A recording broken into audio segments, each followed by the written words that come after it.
तो आप लोग अपनी स्टडी में लगे हैं। एग्ज़ाम बहुत नज़दीक है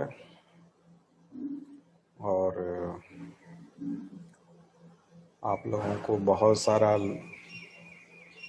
सफ़र तय करना है। एक रिवीजन अंत में होना चाहिए। किस स्तर का रिवीजन होना चाहिए जिससे कि आपको ज़्यादा से ज़्यादा प्रश्न एग्ज़ाम में मिल सके। तो हर साल परीक्षा के 10 दिन पहले 15 दिन पहले हम लोग कुछ सुझाव देते हैं कि आप लोग कौन कौन सा हिस्सा जो है वो ज़्यादा से ज़्यादा तैयार कर लें ताकि आप जब एग्ज़ाम के लिए जाएं तो आपको दिक्कत ना आए। तो वो समय आ गया है आपके साथ डिस्कस करने का। हम लोग किस हिस्से को सबसे ज़्यादा तैयार करें। तो ये आज मैं कोशिश करूँगा आपको वो सब बात बताने की कि आप अपने सिलेबस के किस हिस्से पर सबसे ज़्यादा फोकस करें। तो वैसे हमारे पुराने वीडियो जो परीक्षा के पहले के हैं उनमें हमने ये सारी चीज़ें बताई हुई है, लेकिन कई बार बच्चे पुराने वीडियो देखते नहीं हैं। तो अभी चूंकि ये बिल्कुल अभी हम बात कर रहे हैं, इस वजह से मुझे लगता है कि नए सिरे से आपको कुछ बताने की ज़रूरत है, पुरानी चीज़ें भी फिर से बताने की ज़रूरत है। और कुछ चीज़ें तो आप करेंगे ही। तो क्या क्या हो सकता है देखिए। एक जो मैंने आपको बताया था कि सिलेबस जो होता है उसको तोड़ करके देखना चाहिए। सिलेबस को आपको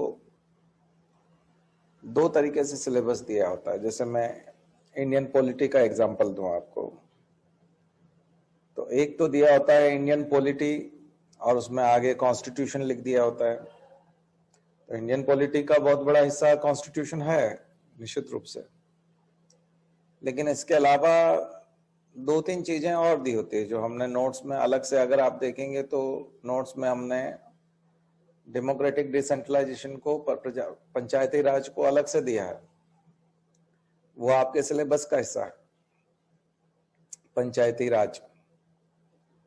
और नोट्स में भी हमने पंचायती राज को, डेमोक्रेटिक डिसेंट्रलाइजेशन को अलग से दिया है। पब्लिक पॉलिसी दी है। तो लोक नीति यानी कि पॉलिसी कैसे बनती है, पॉलिसी कैसे बनाई जाती है और पॉलिसी इंप्लीमेंट कैसे होती है और कौन करता है, कैसे करता है। तो पब्लिक पॉलिसी, लोक नीति और पंचायती राज, ये दो हिस्से पॉलिटी के सिलेबस में बिल्कुल अलग से दिए गए। तो पंचायती राज के ऊपर एक या दो प्रश्न हर साल बनते हैं और पंचायती राज की तैयारी करना भी आसान होता है। पंचायती राज की तैयारी बहुत आसानी से हो जाती है। लोक नीति या पब्लिक पॉलिसी की तैयारी भी बहुत आसानी से हो जाती है। तो इन दोनों की तैयारी करना और एक तरफ पूरे कॉन्स्टिट्यूशन को पढ़ना। तो मैंने, जो पुराने बच्चे हैं उनको तो सब बताया हुआ है, लेकिन आप जो नए हैं, आप लोगों के लिए ये निर्देश है कि आप कॉन्स्टिट्यूशन को जो पूरा तैयार करेंगे उसमें कम से कम 1 महीना लग सकता है, कम से कम बता रहे हैं, पूरी तरह से तैयार करने के लिए, जहां प्रश्न की गलती होने की गुंजाइश बिल्कुल खत्म हो जाए या कम हो जाए। 1 महीना मिनिमम लगता है, कई लोगों का 6 महीने में भी नहीं होता तैयार। और दूसरा, पंचायती राज को खत्म करने में 4 घंटे लगेंगे आपको। 4 घंटे में आप उसका स्टडी कर लेंगे और 2 घंटा और रिवीजन कर लीजिए, यानी 6 घंटे में आप पंचायती राज पर एक तरह से विजय पा सकते हैं। यानी पंचायत 6 घंटा यदि आपने पंचायती राज पढ़ लिया तो पंचायती राज पर कोई भी प्रश्न बने आप उसको सॉल्व कर सकते हैं। तो फिर दिक्कत कहाँ है, हम लोग क्यों नहीं कर पाते? तो जो सेगमेंटेड पार्ट है, जो टुकड़ों टुकड़ों में दिया हुआ है, उसको करने की कोशिश करना चाहिए। यदि आप वो कामयाब हो गए, उसको अगर आपने कर लिया तो फिर बहुत आसान हो जाएगा आपके लिए इस सिलेबस को पार पाना और इस सिलेबस से निपटना। बहुत सारे प्रश्न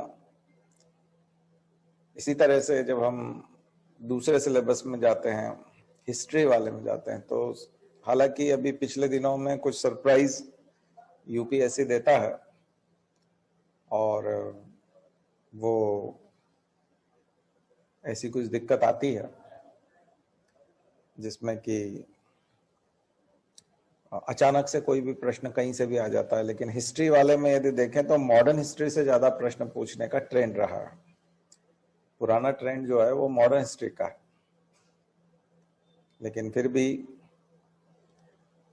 अगर कहीं और से भी प्रश्न आते हैं, कल्चर से भी आ जाते हैं, मिडिवल से भी आ जाते हैं, एंशिएंट से भी आ जाते हैं, लेकिन आप मॉडर्न हिस्ट्री पे ज्यादा फोकस कीजिए क्योंकि वो मेंस की तैयारी भी है और प्रीलिम्स की भी है।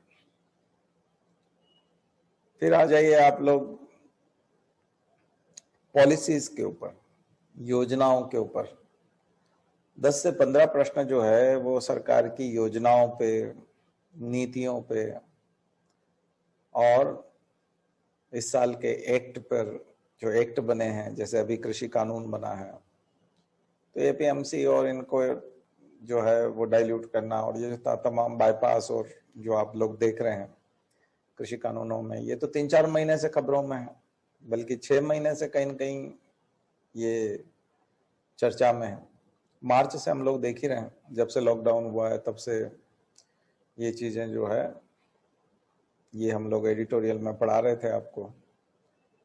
तो ये एक इस प्रकार के एक्ट, संसद के द्वारा बनाए गए एक्ट, और बिल्कुल बिल्कुल वो भी करेंगे। तो और सुप्रीम कोर्ट के द्वारा जो दिए गए डिसीजंस हैं, वो सुप्रीम कोर्ट के डिसीजंस पे भी सवाल आते हैं। तो आप लोग नोट्स जो आपने बना रखा है उसमें से तैयारी कर सकते हैं। सिलेक्टिव तैयारी करने का समय आ गया है। अब आप पूरी पूरी किताबें उठा करके खत्म करने का समय नहीं है, अभी नोट्स को रिवाइज करने का समय है और सिलेक्टिव एरिया को कवर करने की जरूरत है जो फिक्स है। कई बार ऐसे समय में हमको अभी ऐसी चीजें नहीं उठानी है कि जिसको तैयारी करने में 3-4 दिन लगने वाले हैं और प्रश्न आने की संभावना बहुत कम है। तो हमको ऐसे समय में उन चीजों को रिवाइज करना चाहिए जहां से सर्टेनिटी ज्यादा है, प्रश्न पूछने की सर्टेनिटी एकदम ज्यादा है, प्रश्न आता ही है वहां से। जो हर साल मैं बताता हूं उसमें से, जैसे आपको ऐसे समय में रिवाइज करना चाहिए एंडेंजर्ड स्पीशीज को, जो मैं बताता रहता हूं आपको, बार बार बोलता हूं। एंडेंजर्ड स्पीशीज से 3 प्रश्न 4 प्रश्न तक आ जाते हैं। 2 प्रश्न तो पक्का आएंगे जिसमें पर्यावरण के ऊपर जो प्रश्न पूछा जाता है तो उसमें संकटापन्न जाति एंडेंजर्ड स्पीशीज, वहां से प्रश्न आता ही है, बनता ही है। तो अपना जो अभी जो बहुत बहुमूल्य समय है, इस समय को आप उसमें लगाइए। नेशनल पार्क में, बायोस्फीयर रिजर्व में, रामसर साइट में, यहां से 10 प्रश्न तैयार हो जाते हैं। चलिए 5 ऐसे सेक्टर बता देता हूं मैं जहां से 10 प्रश्न आने की संभावना है। पहला वो हो गया रामसर साइट्स, दूसरा हो गया बायोस्फीयर रिजर्व, तीसरा हो गया नेशनल पार्क्स एंड सेंचुरीज, राष्ट्रीय उद्यान और अभयारण्य, चौथा हो गया एंडेंजर्ड स्पीशीज, और 5वां हो गया दुनिया भर के सम्मेलन पर्यावरण पर, समिट या फिर प्रोटोकॉल। तो दुनिया भर में समिट या जितने भी सम्मेलन हुए हैं पर्यावरण के ऊपर, या जो भी प्रोटोकॉल बने हैं, कन्वेंशन हुई हैं, ट्रीटीज हुई हैं, उनके ऊपर, तो ये 5 चीजें भी यदि आप कर लेते हो तो 10 प्रश्न पूरे हो जाते हैं आपके। और इन 5 चीजों को करने के लिए आपको 5 दिन लगेंगे। 5 दिन अच्छे से आपको देना पड़ेंगे इन चीजों को। यहां से 10 प्रश्न निकल करके आएंगे। आप देख लीजिएगा पेपर, 4 तारीख को जो पेपर होगा उसमें मैं आपको 10 प्रश्न गिना दूंगा इनमें से, इन सेक्टर में से। आप पूरी हिस्ट्री में से 10 प्रश्न नहीं गिना पाएंगे उस तरह से, और हिस्ट्री को पढ़ने में कम से कम 6 महीने लग जाते हैं। पूरी हिस्ट्री को कवर करना, बहुत अच्छे से कवर करना, उसमें 6 महीना लग जाता है। तब जाकर के आप उस पर उतना अधिकार प्राप्त कर सकेंगे, और वहां से भी 10 प्रश्न आएंगे। यहां जो मैं सेक्टर बता रहा हूं इसमें 5 दिन में आपको 10 प्रश्न मिल जाएंगे। तो 5 दिन में 10 प्रश्न करना और 6 महीने में 10 प्रश्न करना, इतना अंतर है। तो अभी जो है वही स्मार्ट वर्क, स्मार्ट स्टडी करने की जरूरत है, हार्ड वर्क की जरूरत नहीं है। अभी आपको स्मार्ट स्टडी करनी चाहिए। तो ये स्मार्ट स्टडी को कैसे करें, उसके लिए आपको नोट्स दिए गए हैं। पर्यावरण के नोट्स में जाइए, आपको लाइन से, इंग्लिश में 2 बुकलेट्स हैं, हिंदी में 1 है, लेकिन उसमें सारी की सारी बातें दी हुई है, लाइन से दी हुई है। और पूरा कर लेंगे तो पर्यावरण के लगभग जो 16-17 प्रश्न आते हैं, कभी कभी 35 भी आए हैं। 2014 में 35 क्वेश्चंस थे। अभी मिनिमम जो है वो 15 आते हैं, यानी कि 15 तो आते ही आते हैं। और जब आगे बढ़ के आप सोचें तो 35 तक भी हो सकते हैं। और मैंने उसका कारण भी बताया था कि 35 क्यों पूछ लिए थे, क्योंकि पहली बार वन सेवा परीक्षा को भी प्रीलिम्स में इधर ही जोड़ा गया है।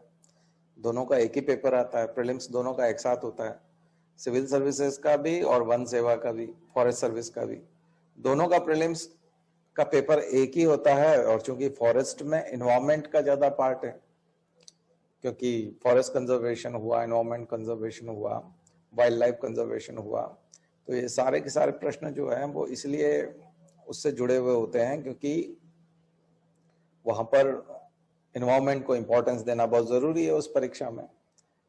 और एक सिविल सर्वेंट के लिए भी बहुत जरूरी, क्योंकि अभी जो हम लोग एनवायरमेंट और जो हैबिटेट लॉस हुआ है, या हम लोग वाइल्ड लाइफ की हैबिटेट में गए हैं, कई लोग वाइल्ड लाइफ की हैबिटेट जो है वो हम लोगों को लगता है कि ह्यूमन सेटलमेंट में आ रही है, लेकिन ऐसा नहीं है। उनका हैबिटेट लॉस हुआ है, इस वजह से वो वहां से माइग्रेट कर रहे हैं, या यूं कहें कि हम लोग शहर बनाते बनाते उनके वहां घुस गए हैं।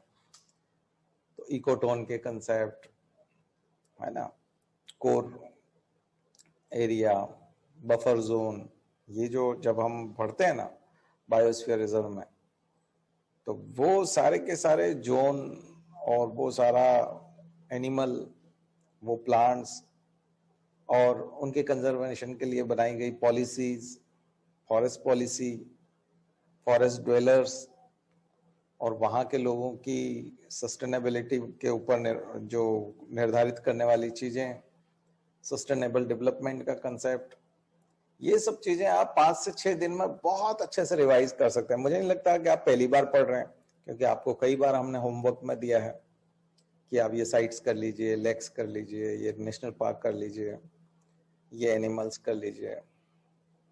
और साल भर जो चीजें चर्चा में रही होंगी, करंट अफेयर्स से जुड़ी हुई होंगी, वो और ज्यादा इंपॉर्टेंट। मैंने एनवायरमेंट इकोलॉजी का आपको करंट अफेयर्स करवाया है पूरा, तो पूरा करंट अफेयर्स जो है वो, उसमें आप जहां जहां एनवायरमेंट की चीजों का जिक्र आया है, एनिमल्स का सबका जिक्र आया है, वो सबसे इंपॉर्टेंट चीज है। तो आप देखेंगे 4 तारीख वाला पेपर आप देखेंगे, क्योंकि क्या है कि कोई भी व्यक्ति पेपर बना रहा हो इन चीजों को नहीं छोड़ सकता, इन चीजों से बाहर नहीं जा सकते।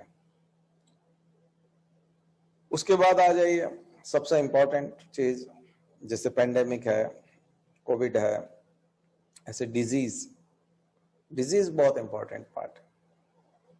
और डिजीज होने के कारण से जुड़ी हुई चीजें और डिजीज का मैनेजमेंट, यानी रोग के कारण और उनका मैनेजमेंट, यानी वायरस से होने वाले रोग क्या क्या हैं, बैक्टीरिया से होने वाले रोग क्या हैं, फंगाई से होने वाले रोग, है ना, प्रोटोजोआ से होने वाले रोग, तो तमाम लिस्ट मिल जाएंगे आपको अलग अलग रोग कारकों की, पैथोजेंस की।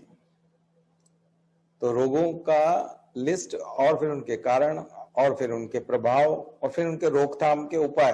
तो सरकार कौन कौन से उपाय कर रही है, वैक्सीनेशन कहाँ कहाँ चल रहा है, किन किन चीजों की वैक्सीन उपलब्ध है, सरकार वैक्सीनेशन के कौन कौन से कार्यक्रम कर रही है, अखिल भारतीय स्तर पर इनके रोगों के उन्मूलन के लिए कौन से कार्यक्रम चलाए जा रहे हैं।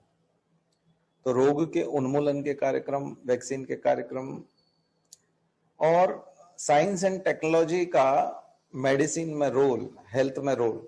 तो science and technology in health, तो वो बायोटेक्नोलॉजी के बहुत नजदीक चला जाता है। अधिकांश चीजें तो बायोटेक्नोलॉजी से होती है। तो आपको 1 या 2 सवाल बायोटेक्नोलॉजी से मिलेंगे, 2-3 सवाल आपको दूसरी अदर टेक्नोलॉजी से हो सकते हैं, नैनो टेक्नोलॉजी, स्पेस और डिफेंस, लेकिन सबसे ज्यादा चीजें होंगी बायोटेक्नोलॉजी से। और क्योंकि जो दूसरे सेक्टर हैं साइंस एंड टेक्नोलॉजी के, वो ह्यूमन लाइफ को इस तरह से सीधा प्रभावित नहीं करते। तो आपको अभी जो सीधा प्रभावित कर रहा है वो चीजें जो है वो है बायोटेक्नोलॉजी। आरटीपीसीआर टेस्ट हो, चाहे आपके भी जितना भी कोविड के समय में जो वैक्सीनेशन के लिए जो प्रोग्राम चल रहे हैं, उन सब में कहीं न कहीं क्रिस्पर Cas9 टेक्निक आ रही है। कहीं हर जगह पर आपको जेनेटिक इंजीनियरिंग और बायोटेक्नोलॉजी का यूज देखने को मिलेगा। तो आप इनको सबसे ज्यादा फोकस करेंगे, बीमारियों के रोकथाम के लिए और साइंस एंड टेक्नोलॉजी। मुझे लगता है कि कुछ चीजें तो आपको इसमें क्लियर हो गई है कि एनवायरनमेंट के, इकोलॉजी के सेक्शन में कौन कौन सा हिस्सा हमको रिवाइज करना है। और ये इतना ही कर पाएंगे जितना मैं आपको बता रहा हूं, लगभग इतना ही हिस्सा आप लोग रिवाइज कर पाएंगे।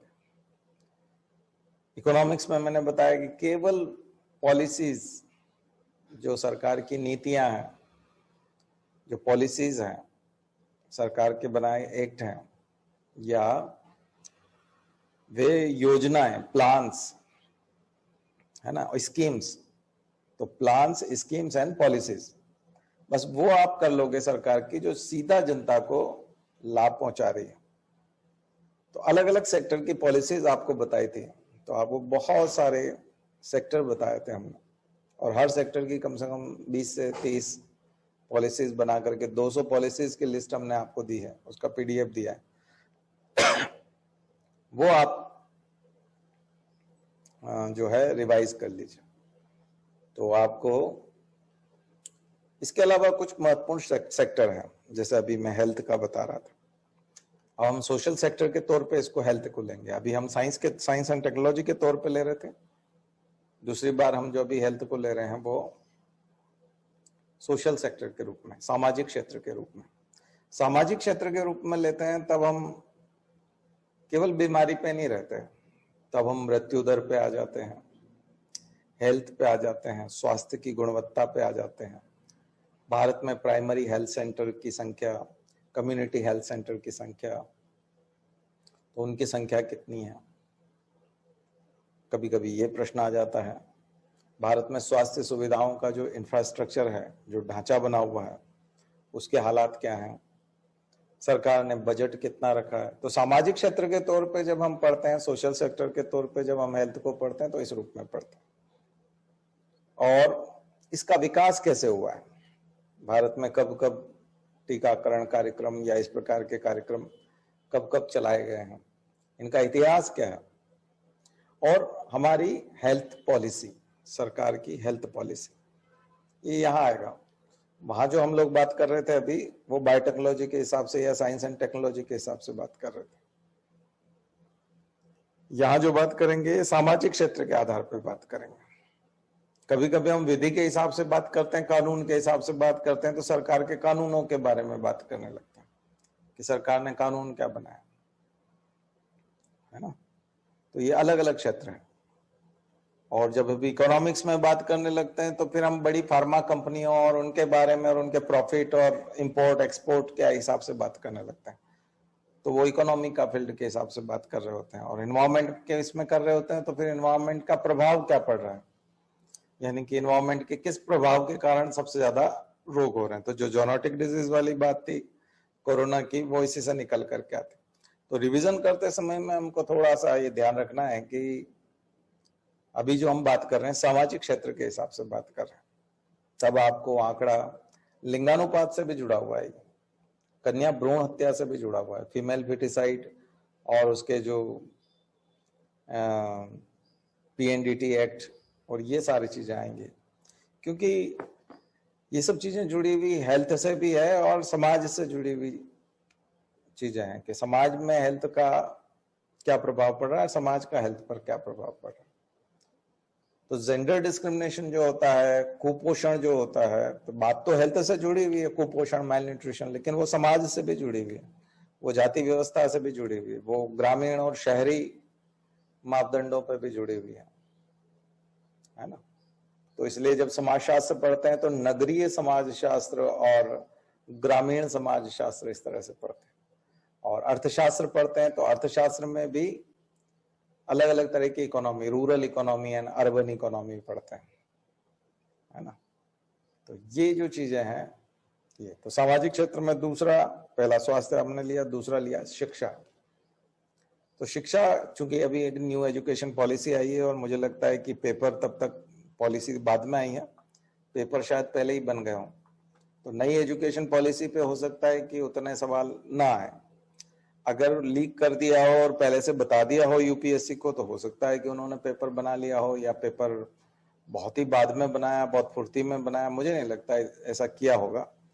लेकिन फिर भी भारत में परंपरागत शिक्षा का विकास और शिक्षा के विकास की कहानी, कल हम अप्रेंटिसशिप की बात कर रहे थे, एंटरप्रेन्योरशिप की बात करते हैं, स्वरोजगार की बात करते हैं, इस बार आत्मनिर्भरता का नारा भी है। तो इन सब के संदर्भ में शिक्षा और शिक्षा का ढांचा, तो हमारे यहाँ कितने प्रकार की शिक्षा है, प्राथमिक शिक्षा, माध्यमिक शिक्षा और उच्च शिक्षा, और उसके बाद तकनीकी शिक्षा अलग से है। तो इनके शिक्षा संस्थान, इंस्टीट्यूट्स और यूनिवर्सिटीज और इनसे संबंधित एक्ट, इनसे संबंधित पॉलिसीज और सरकार की नीतियां, ये आपका सिलेबस का पार्ट होना चाहिए। तो पहला हो गया हेल्थ, यानी कि आपका स्वास्थ्य क्षेत्र, और दूसरा हो गया शिक्षा का क्षेत्र। तीसरा जो सामाजिक क्षेत्र में आता है वो है महिलाओं से जुड़े हुए 1 या 2 सवाल, मैं मुझे लगता है कभी कभी 4 या 5 तक देखे गए हैं, लेकिन 2 सवाल आप मान के चलिए महिलाओं से जुड़े हुए, और वो वहां से है जो मैंने आपको बताया था चीन में, बीजिंग डिक्लेरेशन से। उधर संयुक्त राष्ट्र, उल्टा पढ़िएगा, महिलाओं के लिए कार्य किए गए कार्यक्रमों को आप लोग उल्टा पढ़िए, संयुक्त राष्ट्र से पढ़ना शुरू कीजिए, संयुक्त राष्ट्र ने कब कब महिलाओं के लिए क्या क्या किया। तो बीजिंग डिक्लेरेशन से, जो अब सबसे लेटेस्ट है अभी, वो है बीजिंग डिक्लेरेशन, उसके बाद में हो जाना चाहिए था लेकिन उसके बाद हुआ नहीं है। तो बीजिंग डिक्लेरेशन से लेकर के फिर हम लोग लोकल लेवल पे आएंगे कि पंचायती राज में कैसे महिलाओं को आरक्षण दिया गया है, और भारत में महिलाओं के लिए कौन कौन से इनिशिएटिव्स उठाए जा रहे हैं। क्योंकि रिवीजन के समय में सबसे ज्यादा डायलेमा आता है, सबसे ज्यादा विचलन आता है, और हम सबसे ज्यादा परेशान होते हैं क्योंकि परीक्षा नजदीक आती जाती है, दबाव बढ़ता जाता है, किताबें बहुत इकट्ठी हो जाती हैं, हमारे खुद के बनाए हुए नोट्स बहुत इकट्ठे हो जाते हैं, वीडियो अगर आप देख रहे हैं तो वीडियो बहुत सारे सामने आते हैं, और किताबें अगर कोई खोल के बैठ गए और आपको इंटरेस्ट आ गया तो एक ही किताब मान लिया जाए 250 पेज की है तो आप 250 पेज खत्म करने में लग गए, तो उसमें 5-6 दिन चले जाएंगे आपके, तो आप परेशान हो जाएंगे, और रिजल्ट कई बार निकल करके इसलिए नहीं आता। जैसे मैंने आपको बताया कि 6 महीना हिस्ट्री पढ़िए और 6 दिन जो है आप एनवायरमेंट और इकोलॉजी के 10 प्रश्न आपको हाथ लग जाएंगे, और उधर 6 महीने के बाद भी वो 10 प्रश्न हिस्ट्री वाले हो सकता है कि आप ठीक ना कर पाओ। तो अभी मेहनत जो है बड़ी सिलेक्टिव होनी चाहिए, अंत में जो मेहनत होती है उसका बहुत सिलेक्शन बहुत ध्यान से करना पड़ेगा आपको। अभी आप ऐसी कोई भी चीज नहीं पढ़ सकते जिसको आप 10 दिन तक पढ़ते रहो और अंत में पता चले उससे एक भी सवाल नहीं आया, तो फिर आपकी 10 दिन की पढ़ाई का तो कोई मतलब नहीं रहा। तो अभी हम लोगों को ज्यादा समझ रखनी पड़ेगी, ज्यादा ध्यान रखना पड़ेगा कि हम किन किन चीजों को पढ़ें। तो सामाजिक क्षेत्र में महिलाओं से जुड़े हुए मुद्दों से 2 सवाल तो कम से कम आएंगे। तो साल भर में महिलाओं से जुड़े हुए जितने भी घटनाक्रम हुए हैं, तो समसामयिक घटनाक्रम, सरकार की नीतियां और एक्ट या डिसीजन ऐसे जो सुप्रीम कोर्ट के हैं, ये आपको देखना चाहिए। हिस्टोरिकल बैकग्राउंड में मैंने आपको बताया कि हिस्टोरिकल में आप संयुक्त राष्ट्र से जाइए, संयुक्त राष्ट्र में महिलाओं की हिस्ट्री, फिर भारत में महिलाओं की हिस्ट्री, और फिर आपके वर्तमान परिप्रेक्ष्य में महिलाएं, तो ये हो जाएगा। फिर आइए कमजोर वर्गों के प्रति। तो पूरे साल भर में अल्पसंख्यकों, कमजोरों के प्रति क्या क्या निर्णय लिए गए सरकार के द्वारा, कौन कौन सी घटनाएं हुई, क्योंकि वो समसामयिक घटना चक्र की जब बात करेंगे तो लगभग वहीं बात पहुंच जाएगी कि कमजोर वर्गों के लिए सवाल आएंगे, शिशुओं के लिए, जो भी कमजोर हैं, असहाय है, जो आत्मनिर्भर नहीं है, जो खुद अपनी समस्याओं को नहीं देख सकते, उनके सवाल आपको देखने को मिल सकते हैं। तो अभी कोई बहुत बड़ा परिवर्तन सरकार के द्वारा इस फील्ड में नहीं किया गया है, लेकिन फिर भी कोई न कोई सवाल इसमें आ सकता है। फिर आइए ज्वलंत मुद्दे, बर्निंग इश्यूज, ऐसे ज्वलंत मुद्दे जो बहुत ज्यादा खबरों में रहे। मैंने आपको अभी भी थोड़े दिन पहले बताया था कि जो न्यूज़पेपर का ज्यादा से ज्यादा समय, ज्यादा से ज्यादा अटेंशन लेते हैं, न्यूज़पेपर जिसको ज्यादा कवर करते हैं, टेलीविजन चैनल जिसको ज्यादा समय देते हैं, ऐसे मुद्दों की तैयारी अंत में कर लेनी चाहिए, उनको रिवाइज कर। तैयारी तो आप अभी नहीं कर पाएंगे, कोई भी नए मुद्दे को आप अभी छेड़ेंगे तो मुझे लगता है उसमें समय लगेगा, लेकिन अभी आप रिवाइज कर सकते हैं। और बिल्कुल कोई मुद्दा यदि आपने नहीं देखा है तो अभी क्या है कि स्टैटिक पोर्शन को तैयार करने का समय नहीं है। स्टैटिक पोर्शन का रिवीजन आप कर सकते हैं यदि आपने खुद ने नोट्स बनाए या हमारा नोट्स आपके पास है, तो उसमें जो बोर्ड लेटर्स हैं, जो बॉक्सेस हैं जहाँ अंडरलाइन किया हुआ है, आपने अगर पहले पढ़ा तो उसको आप तैयार कर सकते हैं स्टैटिक पोर्शन को। लेकिन अभी लास्ट में जो है आपको करंट अफेयर्स और मैंने जो आपको सिलेक्टिव एरियाज बताए हैं, वहीं पे आपको सबसे ज्यादा फोकस करना है, नहीं तो फिर आपका समय चला जाएगा और आप रिजल्ट नहीं लेकर आ पाएंगे। अभी आप सोचेंगे अभी हम दुनिया भर के मरुस्थलों के बारे में पढ़ लें, डेजर्ट्स के बारे में पढ़ लें, अभी हम महासागरों के बारे में पढ़ लें, यानी ओशिनोग्राफी पढ़ लें, अभी हम क्लाइमेटोलॉजी पढ़ लें, दुनिया भर के मौसम के बारे में आज ही पढ़ डालते हैं। क्लाइमेटोलॉजी की बुक्स अगर आप अलग से ज्योग्राफी में पढ़ने जाएंगे तो इतनी मोटी मोटी किताबें होती हैं, यानी कि कई बार 500 पेज केवल क्लाइमेटोलॉजी के ऊपर है, ओशिनोग्राफी के ऊपर केवल, क्योंकि कई लोग खुल्लर पढ़ते हैं, कई लोग नोट्स पढ़ते हैं, कोई स्पेसिफिक बुक्स पढ़ते हैं, तो हमने देखा बहुत मोटी मोटी किताबें हैं। वीडियो भी आप देखने जाएंगे तो स्पेशलाइजेशन वो ऑप्शनल पेपर के तौर पे पढ़ाने लग जाते हैं कई बार। तो आप महासागरों को, मरुस्थलों को और इनको उस तौर पे ज्योग्राफी के स्पेशलाइजेशन के तौर पे नहीं पढ़ सकते अभी। तो ये स्टैटिक पोर्शन पढ़ने का उतना समय अब आपके पास नहीं बचा है, क्योंकि अब मुश्किल से 10 दिन का समय आपके पास है। तो 10 दिनों में आप इसी टाइप की चीजें रिवाइज कर सकते हैं जो मैं बता रहा हूं आपको, और वहां से सीधा सीधा फायदा उठा सकते हैं। तो जो सवाल है वो ज्वलंत मुद्दों से जुड़े हुए, तो जो टॉप मोस्ट, जो पिछले साल 370 वाला उठा था, कश्मीर वाला इशू है, तो कश्मीर से जुड़ी हुई जितनी भी चीजें हैं, पक्का है कि 1 या 2 प्रश्न आपको कश्मीर से इस बार देखने को मिलेगा। 1 प्रश्न या 2 प्रश्न आप कश्मीर से जरूर देखेंगे। राम मंदिर का मुद्दा पहले से चल रहा था, पहले घोषणा हो चुकी थी, आपको पता है, तो वो हो गया। पेंडेमिक या कोरोना जैसी चीजें उस समय खबरों में आने लगी थी, नवंबर दिसंबर में, पेपर बाद में बने होंगे निश्चित रूप से, भारत में भी एक आध केस आ गया था, उसके बाद लॉकडाउन हुआ और ये सारी चीजें हुई, तो पेपर तब तक बन चुके थे, तो यहाँ से भी सवाल हो सकते हैं। तो ज्वलंत मुद्दे मुझे लगता है कि रोज हम पढ़ते हैं, रोज एडिटोरियल में लेते हैं, तो आप लोगों के पास होंगे। और जो लोग नहीं भी अभी कर पाए हों, तो वो उनके पास अभी थोड़ा सा जितना भी समय है उसमें साल भर के करंट अफेयर्स को और उसको रिवाइज करने का, और खास करके जिन्हें नोट्स बना रखे हैं वो जरूर रिवाइज करने। तो नोट्स धरे के धरे रह जाते हैं, कई बार क्वेश्चंस उन्हीं में से होते हैं, लेकिन घर आकर जब आप देखते हैं तो पता चलता है कि आप गलत कराए हैं क्योंकि आपने रिवाइज ही नहीं किया। तो अगर आपने करंट अफेयर्स के नोट्स बनाए तो उसको पर्याप्त समय दीजिए।